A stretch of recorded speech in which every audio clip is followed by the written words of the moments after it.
দেশের মধ্যে black magic, কালো জাদু তথা জাদুর টোনা খুব ছড়িয়ে ছিটিয়ে পড়েছে। দেশে গ্রামে গঞ্জে, হাট বাজারে, বিশেষ করে সমাজের মধ্যে পর্যন্ত, ঘরে ঘরে পর্যন্ত এই ব্ল্যাক ম্যাজিক, কালো জাদু ছড়িয়ে ছিটিয়ে পড়েছে। একজনকে আরেকজন ক্ষতি করার জন্য উত পেতে লেগে আছে তারা। একথা স্পষ্ট যে কালো জাদু এটা ইসলামে সম্পূর্ণ নিষিদ্ধ।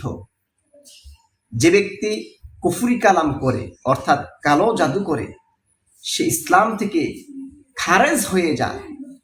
শুধু হারাম নয়, কিন্তু সেটা হারামের চেয়ে আরো উপরে কুফরি কালো জাদু করা। এই জন্য প্রিয় সম্মানিত দিনী ভাইয়েরা, দিনী ভোরেরা, আজকের এই গুরুত্বপূর্ণ কথাগুলো আপনাদেরকে এটাই আমি বোঝাতে চাই যে আপনারা কখনো এই কালো জাদুতে কখনো উৎপরে লেগে যাবেন না। বিশেষ করে কাউকে ক্ষতি করার জন্য।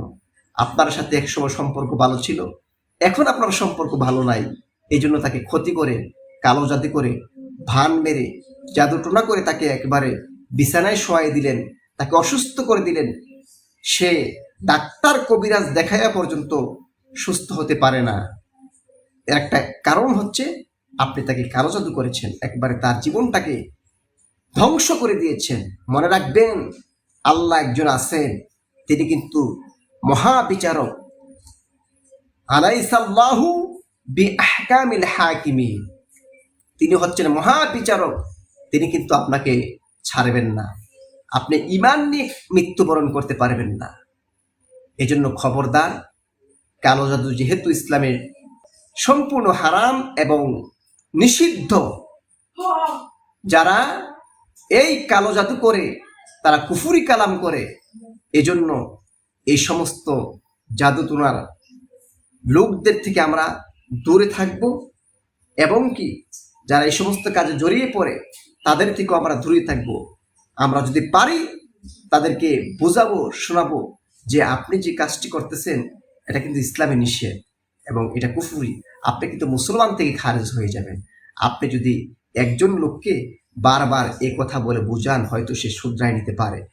আর যদি সে না শুধরায়, মনে রাখবেন সে কুফরিতে লিপ্ত হওয়ার কারণে সে ঈমান নিয়ে মরতে পারবে না এবং পরকালে সে নিশ্চিত জাহান্নামে যাবে। এই জন্য আমাদের উচিত হচ্ছে নিজেরা কালো জাদু থেকে হেফাজত থাকব এবং যারা এই জাদুটোনার মধ্যে লিপ্ত থাকে তাদের থেকে আমরা দূরে থাকব, তাদেরকে অ্যাভয়েড করে চলবো। আল্লাহ রাসূলের দিকে আমরা মনোনিবেশন করব, কারণ সব কিছুর মালিক হচ্ছেন আল্লাহ পাক।